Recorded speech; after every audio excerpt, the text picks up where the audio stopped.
Throughout the world, women feel a tremendous amount of pressure to get married by a certain age. Now, that pressure is particularly harsh once you go to countries like China, where women are expected to be married by the time they hit the age of 27. Now, we've talked about this on the show before, and this isn't a problem that's unique to China. As I've said, it's an issue that you see in various countries. But the thing that makes China so unique is how specific they are about their age. And part of this is, of course, cultural. Part of it has to do with parents wanting to prove to their peers that they raised a successful daughter, that they created a stable life for this individual, and that someone wanted to marry that individual. Well, if their children are not married by a specific age, specifically the women, they go to these marriage markets.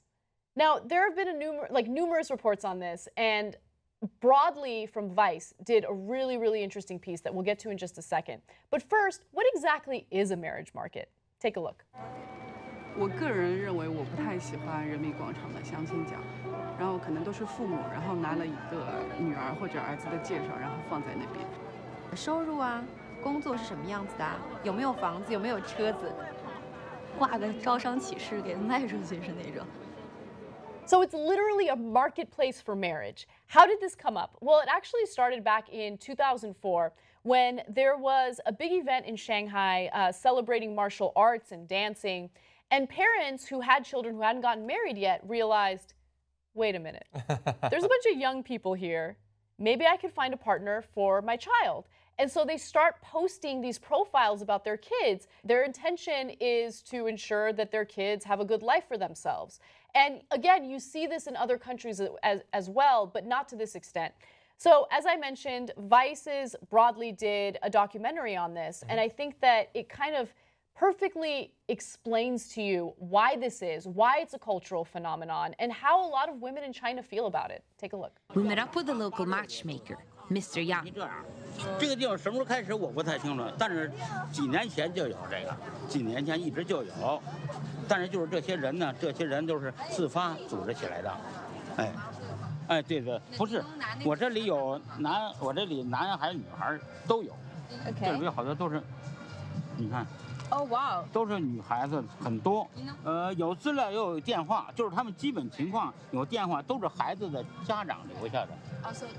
我这里还有好多照片，应该说是很漂亮吧。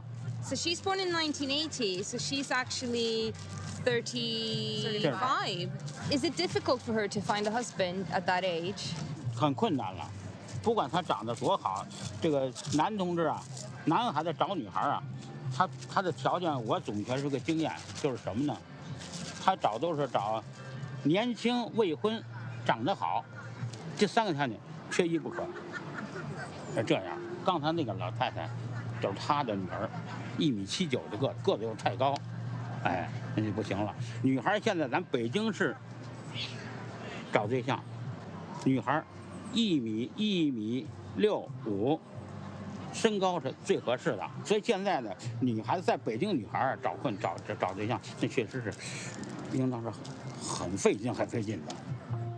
Although China's one-child policy, which was introduced in the late 1970s, was recently revoked, for parents, it has meant that an unmarried son or daughter is the end of the family lineage. That's why it's seen as a parent's final duty in life to see their children married off. So I like that they touched on the one-child policy because there seems to be a paradox here that I don't really understand. So on one hand, China's one-child policy led to a prevalence of boys being born, right, and less girls being born. So there's inequality when it comes to the genders. In fact, Vice reports that by 2030, more than 25% of Chinese men in their late 30s will have never married. And so it's interesting that the males in this phenomenon are the ones being extremely picky, when in reality, there's a huge percentage of them that will never get married simply because there aren't enough women to marry them. Yeah, it is odd. I mean, it could be that, like, if you're talking about the entire country, that's true, but it could be that in particular cities, it's different, that the gender balance might be closer, and then it reasserts the male control over it. I honestly don't know. It is interesting that their policy inadvertently switched the normal gender imbalance, which is slightly more female than male, which makes sense because women can reproduce with less time with the male than otherwise.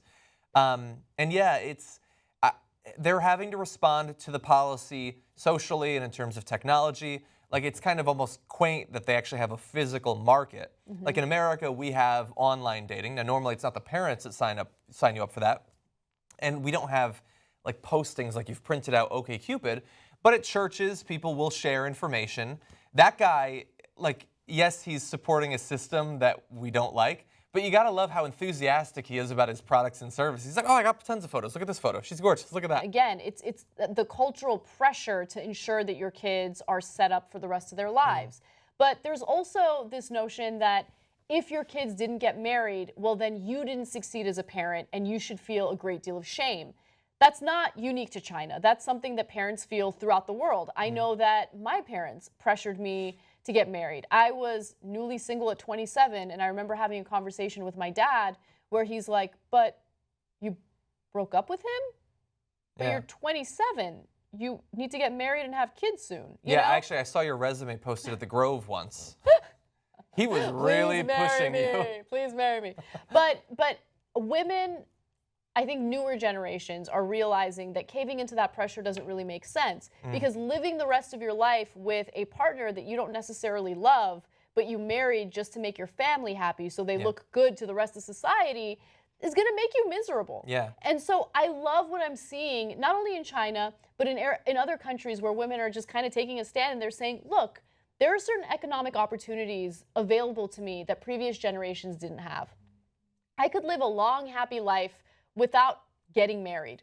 Maybe I will get married, maybe I won't, but it's not the end of the world, and it doesn't mean anything about our family if I don't get married. And I think taking that stand is what changes the culture, and it's a difficult thing to do, but it needs to be done, because we can't have marriage markets where people are being, auctioned off as if they're property. We're human beings. This is the rest of our lives. Yeah, or at the very least, have the actual person doing the posting. It's weird that, like, oh, I have their contact info. That person isn't even there. Do they want to be called by this other person? And so there's the parent aspect, but I have to imagine that also, considering the amount of pressure they put on their kids are off trying to do this on their own as well. Right. But then you get into the very specific needs that each person has. And so the guy listed that you have to be around 5'5". If you're 5'10", very tricky. Yeah. And if you're over 35, it doesn't matter how gorgeous you are. It should. That's how we're supposed to be old-fashioned and backwards in terms of preferring only looks, not the age thing. And what's interesting about it to me is that it's a much more blunt, honest version of what we have. Yes. So a woman who's 5'10", does she have more trouble dating? Probably, in America, because for some reason guys don't want that. A guy who's 5'2", does he have trouble dating? You better believe it, in comparison. And we judge based on age too. Now, we may not need it as much, but we still care about that stuff. Yes. We still care about the physical attributes, the age, the appearance. And that's why, again, it's important to kind of break the mold, break the barriers, not only in China, but in our own country, where we experience similar trends and similar desires. Yeah, and I would say, I like that they are changing. I would say this is not a replacement for that change, but until people stop caring as much about whether you're 25 or 28 and you become a leftover woman, until then, just lie about your birthday. Good idea. Why not? Screw them. They're never going to find out. You're a perfectly good woman. I know it, okay? Don't let your age hold you back.